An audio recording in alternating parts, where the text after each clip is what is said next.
आदरणीय राजनाथ सिंह जी, लेखक द्वय श्री उदय माहौरकर जी, श्री चिरायु पंडित जी और प्रकाशक महोदय श्रीमान कपीश मेहरा जी, श्रद्धेय संतवृंद, उपस्थित नागरिक सज्जन, माता भगिनी, मैं एक मजाक कर सकता हूं आज कि राजनाथ जी को जल्दी जाना है, तैयारी का समय उनके पास नहीं था, तो मैंने मेरे मुद्दे उनको दे दिए बोलने के लिए। उनकी अनुमति लेकर मैं मजाक कर रहा हूं। परंतु सावरकर जी के बारे में वास्तव में सही जानकारी का आज के भारत में अभाव ये एक समस्या है। जैसा मैंने कहा था माहौरकर जी को कि आपने धनंजय कीर जी की पुस्तक लिखी क्या, वो एक ऑथेंटिक किताब है, वेल रिसर्च किताब है। उस समय वो एक ही थी और आज दो हो गई है। विक्रम संपत जी ने 2 वॉल्यूम लिखे हैं, ये तीसरी है। तीनों का ढंग अलग अलग है। धनंजय कीर साहब की किताब ये चरित्र है, विक्रम संपत जी की किताब सावरकर जी के सभी बातों पर कमेंट्री है। लेकिन मैं दोनों लेखकों का अभिनंदन करना चाहूंगा कि आज के समय में सावरकर जी के जिन बातों की आवश्यकता सबसे अधिक अपने देश को है, उसको एक सारांश के रूप में, लेकिन with scholarly rigour and research, ऐसा इस पुस्तक में दिया गया है।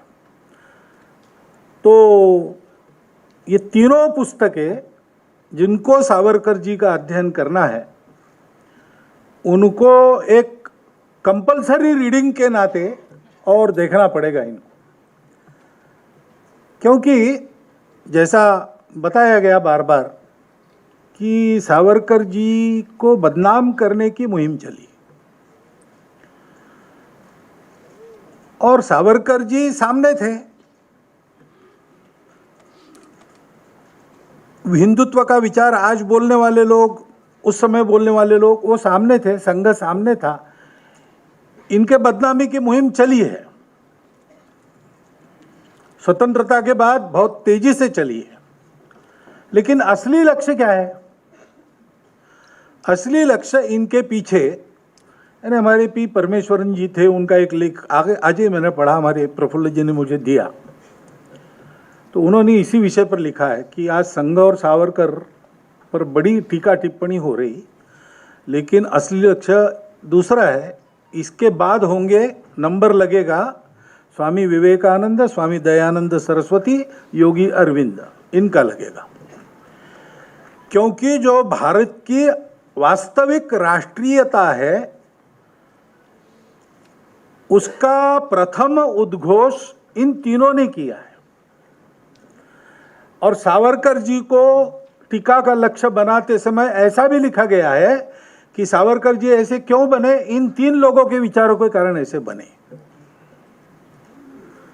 क्योंकि लक्ष्य व्यक्ति नहीं है, लक्ष्य है भारत की ये राष्ट्रीयता, जो पूरे दुनिया को जोड़ने का एक मार्ग उजागर करती है। और लोग जुड़ जाए तो जिनके दुकान बंद होंगे, उनको लगता है कि ये नहीं होना चाहिए। और स्वाभाविक है, वो विचार मानवता का ही है। उस मानवता के विचार को ही अपनी भारतीय परंपरा की भाषा में धर्म कहा जाता है। अब धर्म यानी पूजा मानेंगे तो वो तो जोड़ता नहीं है, पूजा है, अलग अलग है, सबकी अलग अलग है, उससे विशिष्ट आइडेंटिटीज बनती है, उसकी मान्यता होनी ही चाहिए। लेकिन भारतीय भाषा के परंपरा के अर्थ में धर्म का शब्द वो नहीं है, जोड़ने वाला, ऊपर उठाने वाला, बिखरने न देने वाला, इहलोक और परलोक दोनों में सुख दे सकने वाला, प्रथम मध्य और अंत तीनों जगह आनंदमय और प्रत्येक के स्वभाव का ध्यान रखते हुए उसके कर्तव्य का निर्धारण कर देने वाला शाश्वत तत्व धर्म है, सर्वदूर चलता है। अब ये विद्वानों की बात हो गई। अगर आज की भाषा में समझाना है तो हमको यही कहना पड़ेगा कि मानवता या संपूर्ण विश्व की एकता। सावरकर जी ने उसका ही प्रतिपादन किया। उसको एक अलग शब्द हिंदुत्व दे के प्रतिपादित क्यों किया गया? उसके पहले नहीं हुआ था। या हिंदुत्व शब्द का उपयोग करते तो भी किसी को ऐसा नहीं लगता था कि कोई अलग बात हो गई। सर सैयद अहमद खां के बारे में कहा गया कि बात तो ठीक ही है, पाकिस्तान की कल्पना का मुस्लिम असंतोष के जनक उनको कहा जाता है। लेकिन उसके पहले की बात है, जब वो बैरिस्टर बने, लाहौर में आर्य सभा के द्वारा उनका अभिनंदन हुआ। भाषण उपलब्ध है। वहाँ वक्ता ने परिचय दिया, उनका परिचयकर्ता ने, और उन्होंने कहा कि ये हिंदुओं में बहुत बैरिस्टर हो गए हैं, मुसलमानों में ये पहले है, इसलिए इनका अभिनंदन किया जा रहा है। तो उस पर उन्होंने जो भाषण किया, उन्होंने कहा कि मुझे बड़ा दुख हुआ कि हमारे लिए एक अलग शब्द का प्रयोग किया गया। वो हमारी पूजा का निर्देश करने वाला शब्द है, लेकिन इस्लाम से हमने पूजा ली तो क्या हुआ? हम भारत माता के पुत्र नहीं है क्या? हमको आप हिंदू नहीं मानते हैं क्या? भारतीय जनमानस की ये स्थिति थी, लेकिन कट्टरपन की हवाएं चली और इतिहास में ये पहली बार नहीं हुआ है। इतिहास में जब दारा शिकोह हुए, अकबर हुए, तो उसके बाद औरंगजेब भी हुआ जिसने चक्का उल्टा घुमाया। इसलिए जब मावरकर जी कहते हैं कि उनका नाम नहीं होना चाहिए, दारा शिकोह का होना चाहिए, तो मैं उनका 100% समर्थन करता हूं। हमारे यहाँ हाकिम खान सूरी भी हो गए, इब्राहिम खान गारदी भी हो गए, हसन खान मेवाती भी हो गए। सेना के वीरों में सबके नाम है। अशफाक उल्लाह खान जैसे क्रांतिकारी हो गए। सुनता हूं कि जब उनको पूछा गया एक बार कि आपकी इच्छा क्या होगी मरते समय, तो उन्होंने कहा कि मैं मुसलमान हूं, इसलिए पुनर्जन्म में विश्वास नहीं करता हूं, लेकिन मेरे परम मित्र राम बिस्मिल है, वो विश्वास करते हैं। अगर उनकी बात सही है तो खुदा जरूर मुझे पूछेगा कि अगला जन्म कहाँ लेना है, तो मैं कहूँगा भारत में ही। ऐसे नाम बहुत है हमारे पास, उनके नाम गूंजने चाहिए, उनके नाम दिए जाने चाहिए। अभी मैं जम्मू कश्मीर से आया तो वहाँ पता चला कि ऐसे शहीदों के नाम वहाँ के स्कूलों को देने की एक योजना चली है। बहुत अच्छी बात होगी, क्योंकि हमारे आदर्श वो है। हमारी पूजाएं अलग हो सकती है, परंतु पूजा हुई तो क्या हुआ? हमारे पूर्वज तो वही है, वो तो नहीं बदल सकते हम। मातृभूमि हम नहीं बदल सकते। जो भारत का है उसकी सुरक्षा प्रतिष्ठा भारत के ही साथ जुड़ी है। विभाजन के बाद भारत से स्थलांतर करके पाकिस्तान में गए मुसलमानों की प्रतिष्ठा पाकिस्तान में भी नहीं है, क्योंकि जो भारत का है वो भारत का ही है, वो बदल नहीं सकता। और हम सब पर एक उदारवादी संस्कृति, उदारवादी यानी उदारतामय संस्कृति का सब पर परिणाम है। उसी की विरासत हमको आगे ले जाती है। उसी के कारण हम सब लोग यहां मिलकर रह रहे हैं। वही हिंदुत्व है, उसका पहले उद्घोष करने की जरूरत ही नहीं पड़ती थी। सावरकर जी ने भी कब किया? सन 1857 का स्वातंत्र समर उन्होंने लिखा, पहले कारणों की मीमांसा की और बाद में कैसा शुरू हुआ स्वातंत्र समय, इसका जो वर्णन है उसको पढ़िए। उन्होंने लिखा है कि हिंदू राजाओं का भगवा झंडा और मुसलमान नवाबों का चांद तारा हरे रंग पर, दोनों साथ साथ अंग्रेजों के यूनियन जैक के खिलाफ खड़े हो गए। अभी अभी गाजियाबाद में एक पुस्तक का मैंने विमोचन किया था, तो उस पुस्तक के लेखक ने कहा कि वो जो माहौल था वो हमने आगे होने नहीं दिया, ये हमारी गड़बड़ हो गई। खिलाफत ये दूसरी गलती हमारी है। मुसलमानों के लिए बोल रहे थे।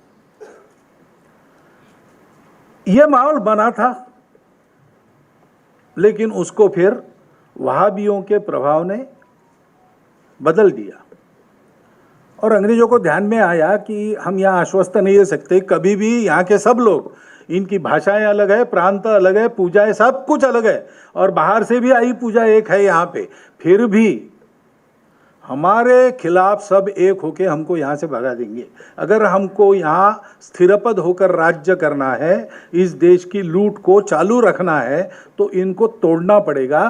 तो जो अनेक विभाजन उन्होंने खड़े किए, उसमें एक ये विभाजन भी जो कट्टरपन के कारण बनना शुरू हो गया था, उन्होंने उसको और चौड़ा किया। इसका अनुभव सावरकर जी ने अंडमान के जेल में लिया। उनका हिंदुत्व ये जो ग्रंथ है वो अंडमान से वापस आने के बाद लिखा गया है, क्योंकि जब ये कोलाहल होने लगा कि हम एक नहीं है, हम दो है, हमारे यहाँ हमारी पूजा अलग है इसलिए हम अलग है, आपकी पूजा अलग है, तब ये जोर से कहना पड़ा कि पूजा के आधार पर भेदभाव न करने वाली यहाँ की राष्ट्रीयता है, वो हिंदू राष्ट्रीयता है, और इसलिए हम अलग नहीं है। लोग गुंडागर्दी का सहारा लेके और इसको गले उतारने की कोशिश कर रहे थे, इसलिए कठोर शब्दों का उपयोग करना पड़ा। सावरकर जी द्वेष्टा नहीं थे, लेकिन परिस्थितियां ऐसी थी, तो जिस भाषा में जो बात समझ में आती है उस भाषा में उसको बोलना पड़ता है।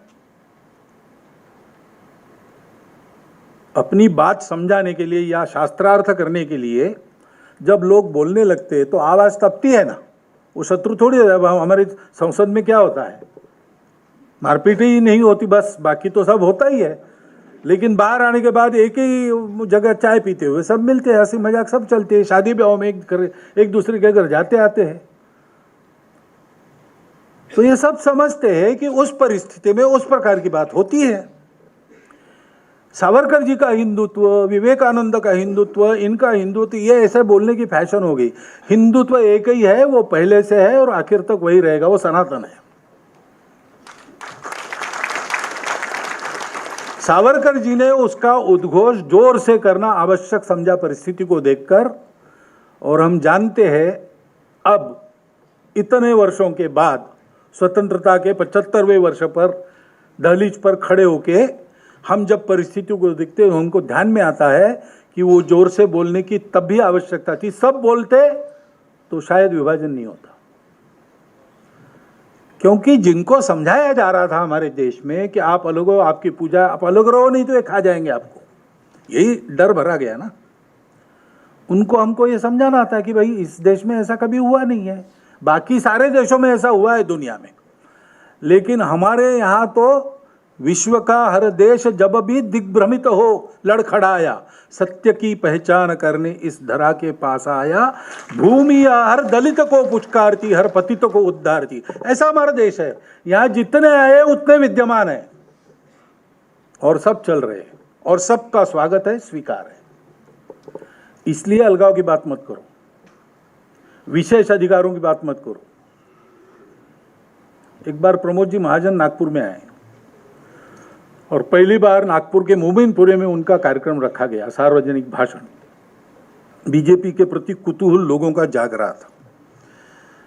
मैं तो बीजेपी में काम वगैरह करता नहीं हूँ, किया नहीं है, लेकिन मैं संघ का प्रचारक हूँ, तो समाज में क्या चलता है मेरे कान पर आता, और मैं उस समय नागपुर का प्रचारक था। तो सिलेक्टेड मुसलमानों के बुद्धिजीवी ऐसे 750 लोगों को बुलाया था, 1000-1200 लोग थे उस सभा में, बुलाए वो तो सब आए ही थे। प्रमोद महाजन ने वह विषय रखा कि देखो हम राम मंदिर वाले हैं, उसके लिए आंदोलन कर रहे हैं और हमको आपके वोटों की बिल्कुल आशा नहीं है, तो ये सभा आपको आपके वोट प्राप्त करने के लिए नहीं है, हम क्या सोचते हैं वो बताने के लिए। हम आपको वोटर के नाते देखते ही नहीं, हम आपको अपने देश के एक नागरिक, हमारे भाई के नाते देखते हैं, और इसलिए हम अपेक्षा करते हैं कि सूखी रोटी हम खा रहे हैं तो हम आधी आपको देंगे, आधा आधा बांट कर खाएंगे। हम ये भी कहते हैं कि हम सूखी खाएंगे और आपको जलेबी देंगे, ये होगा नहीं। और आप खाने में हिस्सेदार जरूर हो, कोई आपका हिस्सा नकार नहीं सकता, वैसे आप कर्तव्य के भी भागीदार हो, उसका हिस्सा आप नहीं नकार सकते। इसको आपको मानना है तो मानो, बाकी लोग आपको वोटर खुशामद करके पीठ में छुरा भूखने वाले लोग हैं।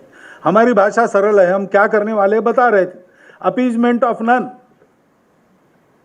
ये हमारा नारा है, well being of all, appeasement of none. Savarkar ji ने यही कहा था। स्वतंत्रता की उनकी जो कल्पना थी, उसमें जैसे जो उत्तम उदात्त उन्नत महन मधुर वह सब स्वतंत्रता भगवती तेरे साथ इस भूमि पर आएगा, ये उनकी आशा थी। और तंत्र के बारे में उन्होंने बहुत गहन विचार करके बातें कही थी। एक के बाद एक उनकी भविष्यवाणी सत्य होती हुई हमने अनुभव की है।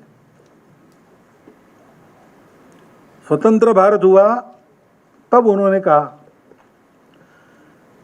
कि युवाओं का मिलिटराइजेशन होना चाहिए, क्योंकि हमको लड़ना पड़ेगा। एक तो देश खंडित हुआ है, शांति के लिए देश के विभाजन को हमने मान्यता दी, लेकिन ये सदा की झंझट मोल ली हमने, अब हमको शांति नसीब नहीं होगी, इसलिए तैयार रहना पड़ेगा। उस समय भारत के शायद संरक्षण विभाग में विचार ये चला था कि अब तो सेना की कुछ आवश्यकता नहीं, तो क्यों न कुछ फैक्ट्रीज लगाई जाए जिसको सेना चलाए। और 62 में दिखा दिया सेना की कितनी आवश्यकता है। तब से बातें बदली, लेकिन अभी अभी तक यही चल रहा था कि सुरक्षा नीति चलेगी परराष्ट्र नीति के पीछे पीछे।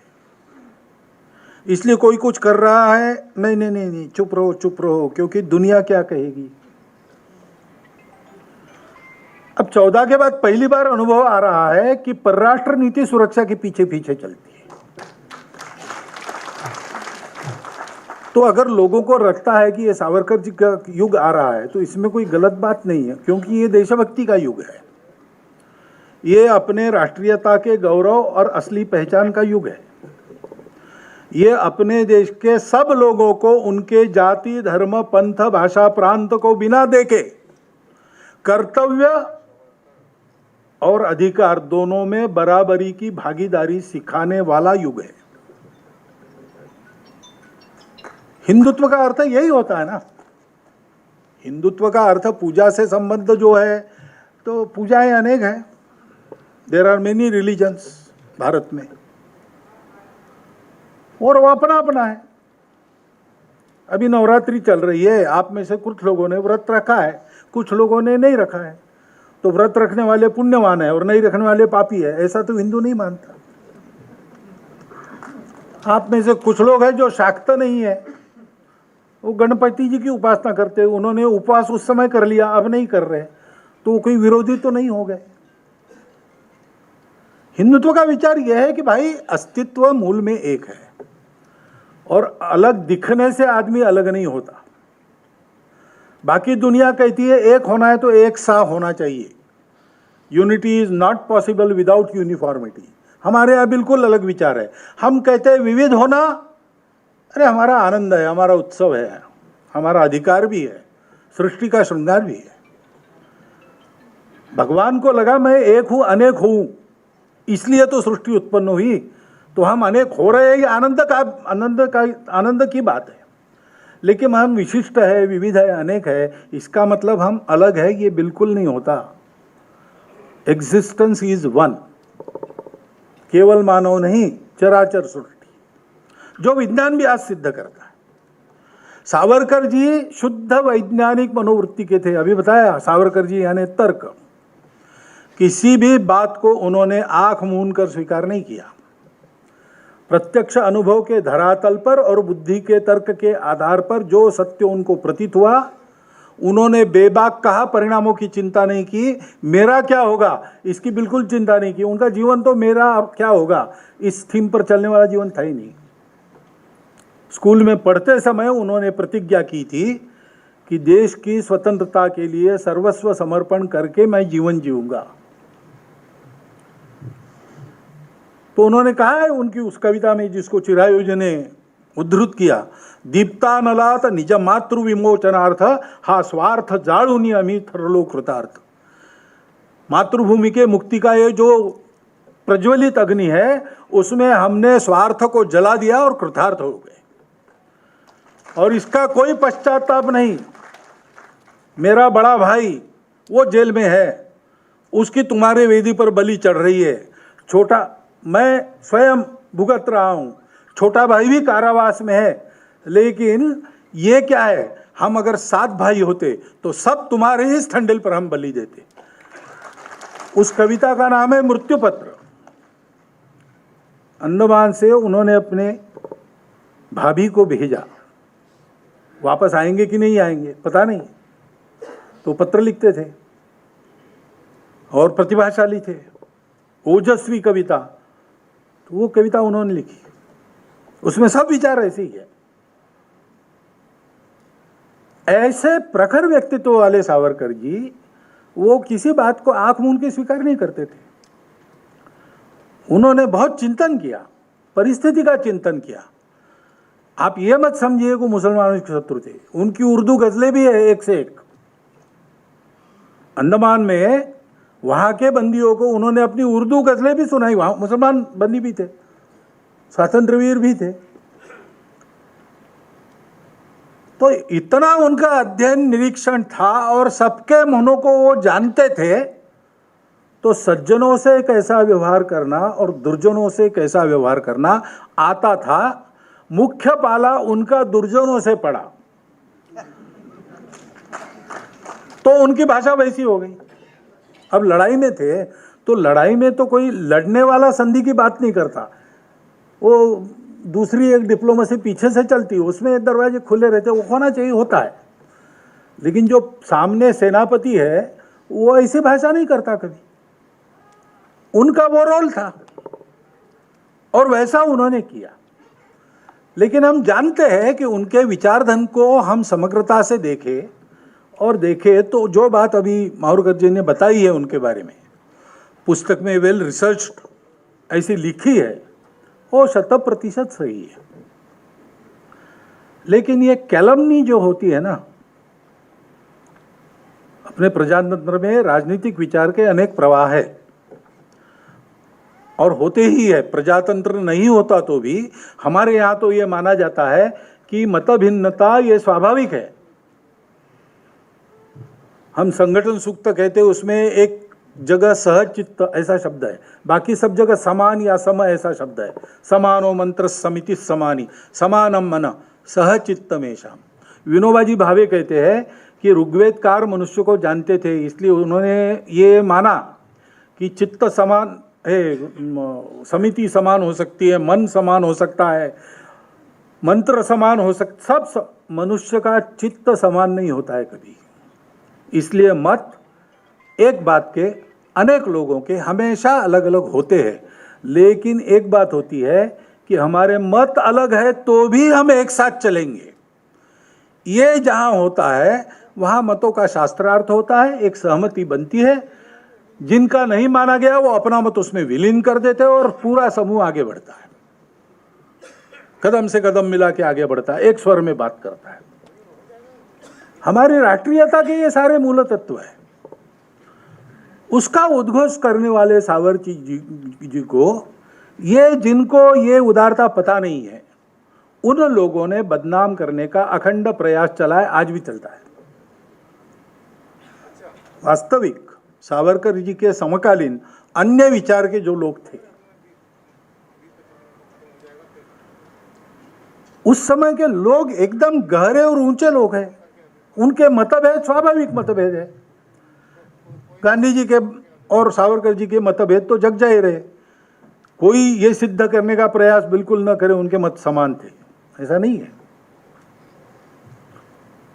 परंतु गांधी जी की सावरकर जी के बारे में भावना और सावरकर जी की गांधी जी के बारे में भावना एक समान क्षेत्र में प्रामाणिकता से, निस्वार्थ बुद्धि से, सर्वस्व समर्पण करके काम करने वाले कार्यकर्ताओं की आपस में जो होती है वैसी ही थी। गांधी जी का स्वास्थ्य खराब हुआ, चिंतित हो गया सारा देश। सावरकर जी ने वक्तव्य दिया कि गांधी जी जैसा महापुरुष, उसको इसकी आवश्यकता बहुत है देश में, उनके स्वास्थ्य को ठीक रहना चाहिए, रखना चाहिए, और गांधी जी को हमारी विनती है कि अपने स्वास्थ्य को संभाल कर वो काम करें। और सावरकर जी के बारे में गांधी जी ने क्या कहा बताया। सावरकर जी को ऐसे नापना भी कठिन है, इतना मल्टी डायमेंशनल बहुआयामी व्यक्तित्व उनका था। उत्तम प्रतिभावान साहित्यिक, उनके कविताएं, उनके नाटक, उनके लेख, उत्तम वक्ता, किसी भी विषय का मर्म जानकर उसके बारे में मत व्यक्त करने वाले मर्मज्ञ, समाज की एकता के अत्यंत पुरस्कर्ता और समाज की रूढ़ी कुरीतियों के समूल उच्चाटन, अंधविश्वासों के समूल उच्चाटन के प्रखर पुरस्कर्ता। रत्नागिरी में उन्होंने सामाजिक समरसता के लिए जो काम किया, डॉक्टर अंबेडकर उनको अप्रिशिएट करते थे। उस समय जो तथाकथित उच्च जातियों के प्रमुख थे, यानी धुरीण थे और सक्रिय थे समाज में, डॉक्टर अंबेडकर साहब ने सबसे अच्छा मत सावरकर जी के बारे में व्यक्त किया है। उनके संबंध भी थे। ऐसे व्यक्तित्व को, यानी क्षुद्र दृष्टि रही, क्षुद्र बुद्धि रही तो क्या कहना, वो तो किसी को भी नीचे उतारने में। कवि ने पूछा, भाई लक्ष्मी जी कमल में निवास करती है और शंकर जी तो वह बर्फ में जाके बैठ गए कैलाश पर, और ये तो सागर में छुप गए विष्णु जी, ये क्या बात है, क्या हुआ। तो बड़ा कोई व्यक्ति होता तो कोई कल्पना सजाता, लेकिन एक क्षुद्र व्यक्ति मिला उसको, उसने कहा खटमल हुए होंगे घर में। अब आदमी की बुद्धि ही छोटी है तो क्या करेगा। ऐसा लोगों ने सावरकर जी के बारे में और कई प्रकार की निंदाएं प्रचारित की। वो तो यानी मुझे तो दखल पात्र भी लगती नहीं। मैं गुस्सा तो आपके जितना ही आता है मुझे, लेकिन मैं चिंतित नहीं होता। सावरकर जी के व्यक्तित्व के प्रकाश को ढकने के लिए वो अत्यंत ही तुच्छ है। वो सारा निंदा का तमस विदीर्ण करके सावरकर जी के विचारों का प्रकाश हम तक तो पहुंच ही रहा है। आज 75 वर्ष हमने सब प्रकार के अनुभव लिए, उसके बाद आज लगता है लोगों को कि बात तो सही है। ये अगर उस समय लगती, उस समय फिर हिंदू समाज कहता कि भाई आप लोग क्यों अलग, आप हमारे हो, आप हमारे भाई हो, कर्तव्य में आपका भी हिस्सा है और जो मिलेगा उसमें भी आपका हिस्सा है, बराबरी से चलो, you are not a minority. अभी हमारे उन्होंने फारूक खान साहब ने उन्होंने कह दिया कि माइनॉरिटी मेजॉरिटी डिवीजन की आवश्यकता नहीं। संविधान सभा के समय भी कुछ मुसलमान सदस्यों ने यह मत व्यक्त किया था। ये भेद हम क्यों करते भाई, हम एक देश के जाए, एक देश के उपजे, हम परस्पर भाई है। पूजा अलग होना हमारे देश की परंपरा है, भाषाएं अलग होना हमारे देश की परंपरा है। ये सारी बातें अलग होने के बाद भी हम एक देश के लिए लड़ते रहे। रावण का खतरा राम के राज्य पर नहीं था, बीच में बहुत बड़ा दंडकारण्य था, लेकिन अयोध्या का राजकुमार चलकर दक्षिण में करके रावण का विध्वंस करके क्यों आया? क्योंकि इस देश की भूमि, इस देश की संस्कृति, इस देश का जन, इसकी सुरक्षा उसका काम था। क्यों चाणक्य वहां से तक्षशिला से वापस आकर चंद्रगुप्त को ले गया, उसको खड़ा करके, और उसने यवन के आक्रमणों का प्रतिकार करवाया मगध के साम्राज्य से। ये उद्योग करने की आवश्यकता क्या थी? क्योंकि सारा देश एक है भाई। शिवाजी महाराज ने औरंगजेब को पत्र लिखा, काशी का मंदिर टूटा तब, कि हिंदू मुसलमान दोनों को भगवान ने उत्पन्न किया है, इसलिए प्रत्येक राजा का कर्तव्य है दोनों को समान आंख से देखकर उनके साथ व्यवहार करे। तुम अत्याचार कर रहे हो, सावधान, तुम अगर ऐसे ही चलते रहोगे तो मेरी तलवार लेकर मुझे उत्तर में आना पड़ेगा। क्यों? शिवाजी महाराज का राज्य आज के महाराष्ट्र के 2-3 जिलों तक ही सीमित था। काशी की चिंता क्यों की? क्योंकि सारा देश एक है, अनेक भाषा है, अनेक पंथ है, सब कुछ है, लेकिन हम सब लोग एक भारत माता के सपूत है, एक संस्कृति के विरासतदार है जो सारे विश्व को साथ में चलना सिखाती है। उसकी आज दुनिया को आवश्यकता है, दुनिया को उसको देने का काम भारत को करना है। वो करने के लिए भारत समर्थ हो, इसको समझने वाला हिंदू समाज सशक्त हो, क्योंकि सत्य के पीछे शक्ति नहीं है तो दुनिया उसको नहीं मानती, और शक्ति के पीछे शील नहीं है तो वो उन्मत्त होती है।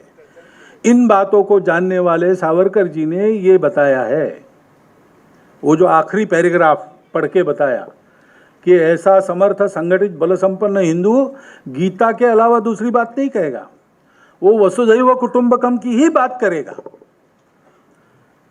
क्योंकि हमारा यही पसाया दान है, हमको पूर्वजों से मिला हुआ, उसी को हमको समय समय पर देना पड़ता है।